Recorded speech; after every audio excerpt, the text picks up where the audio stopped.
Livre 4. 1. La libéralité. Nous avons assez parlé de la modération. Passons maintenant à l'étude de la libéralité.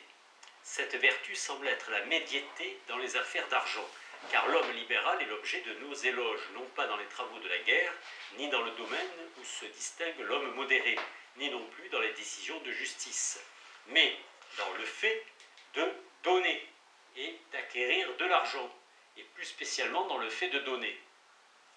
Donner. Si le mot lepsis signifie sans ambiguïté l'acquisition, le fait de recevoir des crémata dans son patrimoine, sumplio, subtio, acceptio, acquisitio.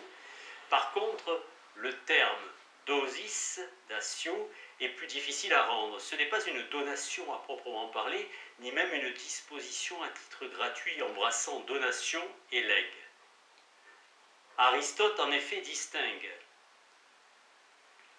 dosis et dorea. Et c'est ce dernier terme seul qui signifie une donation au sens véritable, consentie à titre définitif et sans contrepartie. Nous entendons par argent toutes les choses dont la valeur est mesurée en monnaie. D'autre part, la prodigalité et la parcimonie constituent l'une et l'autre des modes de l'excès et du défaut dans les affaires d'argent. Si nous attribuons toujours le terme parcimonie à ceux qui montrent pour l'argent une avidité plus grande qu'il ne convient, par contre nous appliquons parfois le mot prodigalité à un sens complexe, puisque nous appelons également du nom de prodigue les gens intempérants et qui dépensent beaucoup pour leur dérèglement. C'est aussi la raison pour laquelle cette dernière sorte de prodigue nous semble atteindre le comble de la perversité, car il y a un cumul de plusieurs vices en même temps. Aussi le nom qu'on leur assigne n'est-il pas pris dans son sens propre. Le terme prodigue signifie plutôt un homme atteint d'un vice bien particulier qui consiste à dilapider sa fortune, car tout espoir de salut est interdit à qui se ruine par sa propre faute. Jeu de mots sur azotos qui étymologiquement signifie insauvable, impossible à sauver. Prodigue est un sens dérivé. Et la dilapidation du patrimoine semble être une sorte de ruine de la personne elle-même, en ce sens que ce sont nos biens qui nous permettent de vivre. Tel est donc le sens où nous prenons ici le terme prodigue. Les choses dont nous avons l'usage peuvent être bien ou mal employées, et la richesse est au nombre des choses dont on fait usage. Or, pour une chose déterminée, l'homme qui en fait le meilleur usage est celui qui possède la vertu relative à cette chose. Par suite, pour la richesse également, l'homme qui en fera le meilleur usage est celui qui possède la vertu ayant rapport à l'argent, c'est-à-dire l'homme libéral.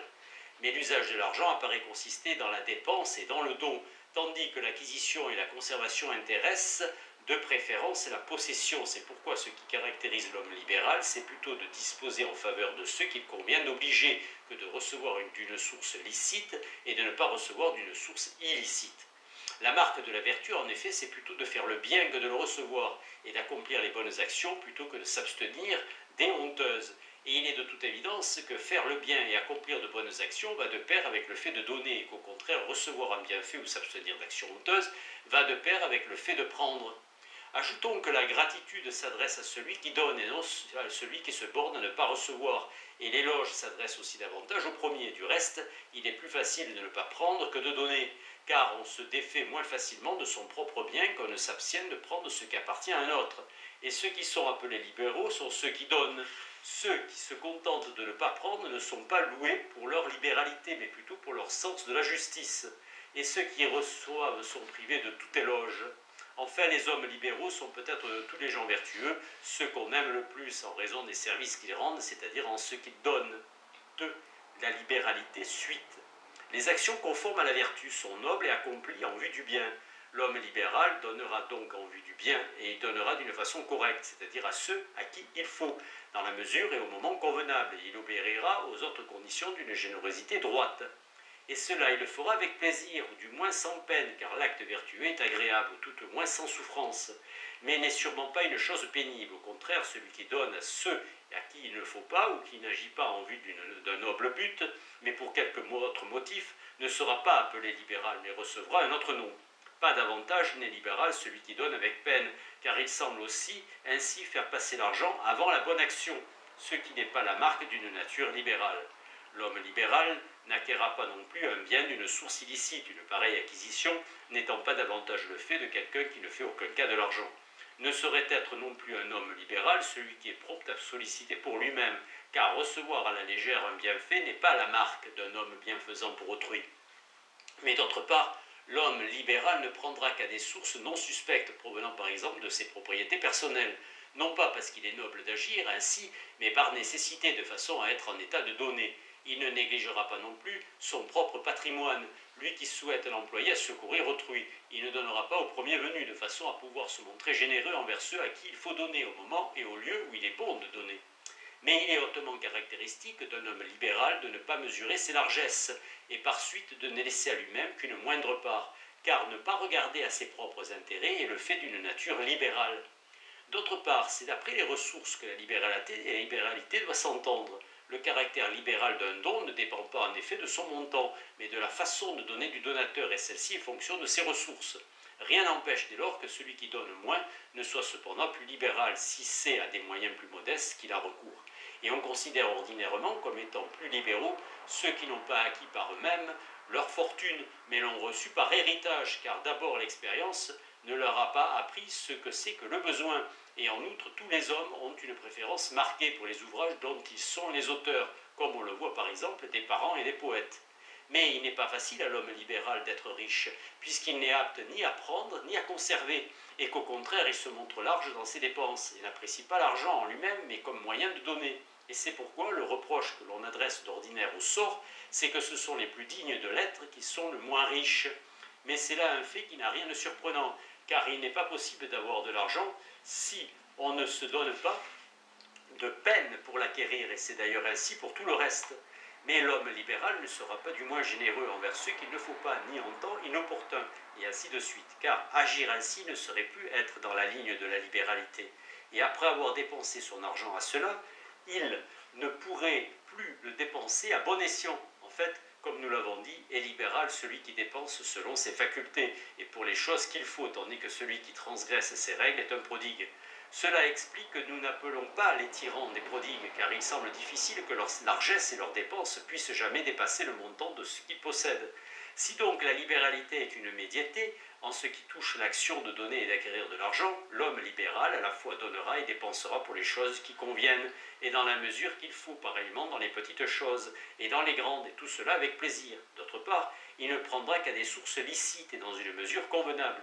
En effet, la vertu étant une médiété et en rapport à la fois à ces deux sortes d'opérations, pour chacune d'elles, l'activité de l'homme libéral sera comme elle doit être, car le fait de prendre de la façon indiquée va toujours de pair avec le fait de donner équitablement, alors que le fait de prendre d'une autre façon lui est au contraire opposé. Par conséquent, la bonne façon de donner et la bonne façon de prendre, qui ne vont pas l'une sans l'autre, sont présentes à la fois dans les mêmes personnes, dans la même personne, tandis que pour les façons opposées, ce n'est évidemment pas possible. S'il arrive à l'homme libéral de dépenser au-delà de ce qui est convenable et de ce qui est bon, il en ressentira de la peine, mais ce sera d'une façon mesurée, comme il convient, la vertu ayant pour caractère de ne ressentir du plaisir ou de la peine que dans les circonstances où l'on doit en éprouver, et comme il le faut. Enfin, l'homme libéral se montre le plus accommodant du monde dans les questions d'argent. Il est capable de souffrir dans ce domaine l'injustice, puisqu'il ne fait aucun cas de l'argent, et il ressent plus d'affliction à ne pas dépenser ce qu'il faut qu'il n'éprouve de chagrin à dépenser ce qu'il ne faut pas. Et il n'est pas sur ce point d'accord avec Simonide. Simonide de Séos sur la sagesse et la richesse. 3. La libéralité, la prodigalité et la parcimonie. Le prodigue, dans ce domaine, aussi commet des erreurs. Il ne se réjouit ni dans les occasions convenables, ni de la bonne façon. Et il en est de même pour l'affliction qu'il ressent. Mais cela deviendra plus clair par la suite. Nous avons dit que la prodigalité et la parcimonie sont des modes de l'excès et du défaut, et cela dans les deux genres d'activité, c'est-à-dire dans le fait de donner comme dans celui de recevoir, la dépense étant rattachée au fait de donner. La prodigalité était rattachée au fait la prodigalité est ainsi un excès dans le fait de donner, et dans celui de ne pas prendre, est une déficience dans le fait de prendre, tandis que la parcimonie est au contraire une déficience dans le fait de donner, et un excès dans le fait de prendre, sauf quand il s'agit de petites choses. Ces deux caractères de la prodigalité se rencontrent rarement associés. Il n'est pas facile, quand on ne reçoit rien de personne, de donner à tout le monde, car les ressources ne tardent pas à faire défaut lorsque ce sont de simples particuliers qui donnent et qui sont précisément les seuls à être regardés comme des prodigues. Cependant, l'homme de cette sorte semblerait être de beaucoup supérieur à l'homme parcimonieux. Il est en effet facile à guérir sous la double influence de l'âge et de la pénurie, et il est capable d'atteindre la juste mesure. Il possède les qualités de l'homme libéral, puisqu'il donne et ne prend pas. La seule réserve à faire, c'est que dans un cas comme dans l'autre, il n'agit ni comme il faudrait, ni d'une façon satisfaisante. Si donc il contractait l'habitude de donner ou de prendre à bon escient, ou de changer de conduite à cet égard d'une façon ou d'une autre, ce serait un homme libéral, puisqu'il donnerait à ceux à qui il faut, et prendrait là où il faut. Et c'est la raison pour laquelle on ne reconnaît d'ordinaire à son caractère aucune perversité. Dépasser la mesure dans la générosité et dans le refus de prendre n'est en effet la marque ni d'un méchant ni d'un être vil, mais seulement d'un homme dépourvu de jugement. Le prodigue de ce type semble être nettement préférable à l'homme parcimonieux. D'abord pour les raisons que nous venons d'indiquer, et aussi parce que le prodigue rend service à beaucoup de gens, tandis que l'autre n'est utile à personne, pas même à soi. Mais la majorité des prodigues, comme nous l'avons noté, prennent aussi de sources suspectes, et ils sont sous ce rapport des hommes parcimonieux.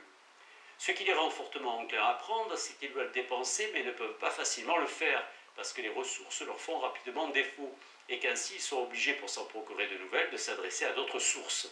En même temps aussi, dans leur indifférence pour le bien, ils s'inquiètent peu de la façon dont ils prennent l'argent, et en acceptent de toute main. Ce qu'ils désirent, c'est donner, et peu leur importe comment, ni d'où ils prennent l'argent. Aussi, leur générosité ne sont-elles pas des libéralités véritables? Elles n'ont rien de noble, ne poursuivent aucune fin honnête, et ne sont pas faites de la façon requise. Au contraire, ils enrichissent parfois ceux qui devraient être pauvres, ne donneront rien aux gens de mœurs irréprochables, mais réservent leur largesse aux flatteurs ou aux ministres de leur plaisir. Et c'est pourquoi la plupart des prodigues sont aussi des hommes déréglés, car ils sont facilement dépensiers et gaspilleurs pour leur débauche, et faute de mener une vie conforme au bien, s'abandonnent à tous les plaisirs.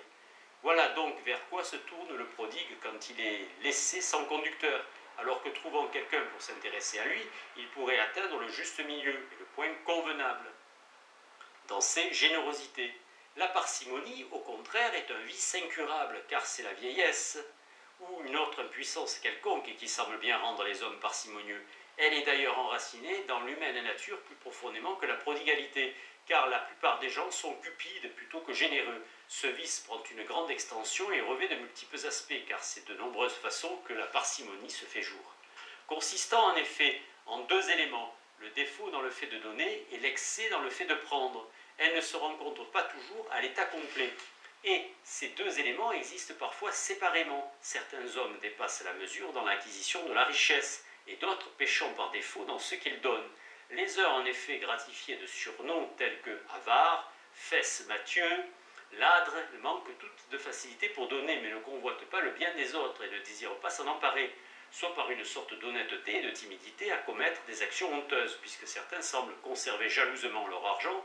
C'est du moins ce qu'ils disent, pour la seule raison de ne se trouver ainsi jamais dans la nécessité d'accomplir une mauvaise action. À ce groupe appartient le scieur de cumin. Le cuminofristes est celui qui scie en deux un grain de cumin par avarice. Nous disons en français de Navarre qu'il tondrait un œuf. Ou autre maniaque de ce genre, qui tire son nom d'une excessive répugnance à ne jamais rien donner. Soit encore que la crainte les détourne de s'approprier le bien d'autrui, dans la pensée qu'il n'est pas facile de s'emparer soi-même du bien des autres, sans que ceux-ci à leur tour s'emparent du vôtre, se déclarant ainsi satisfaits de ne rien prendre comme de ne rien donner. D'autres, au contraire, dépassent la mesure quand il s'agit d'acquérir, en prenant de tous côtés tout ce qu'ils peuvent. C'est le cas de ceux qui exercent des métiers dégradants, tenanciers de mauvais lieux, et tout autre genre de cette espèce. Usuriers prétendent de petites sommes à gros intérêts, qui tous recueillent l'argent des sources inavouables et dépassent toute mesure. Leur vice commun, c'est manifestement une cupidité sordide, puisque tous, pour l'amour du gain, ou du gain au surplus médiocre, endurent les pires avarices, les avanies.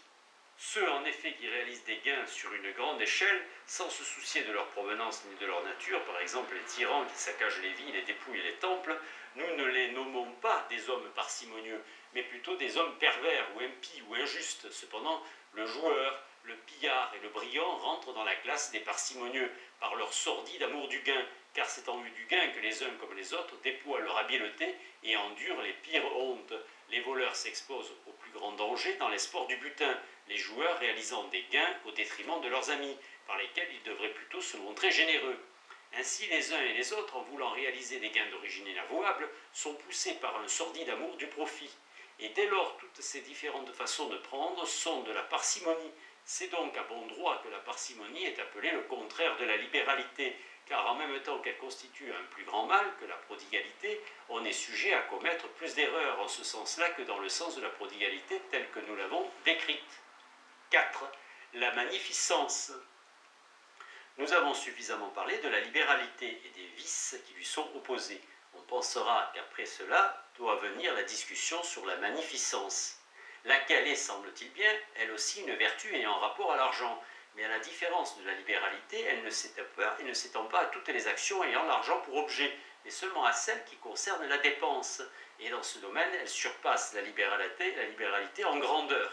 Comme son nom même le suggère, elle consiste dans une dépense convenant à la grandeur de son objet. Or, la grandeur est quelque chose de relatif, car les dépenses à engager pour un triérarque ne sont pas les mêmes que pour un chef de théorie. Dans toute cette étude sur la mégaloprépéia, magnificence, munificence, Aristote a constamment en vue les liturgies, les liturgiae, consistaient dans des prestations imposées aux citoyens possédant une certaine fortune et qui coûtaient fort cher.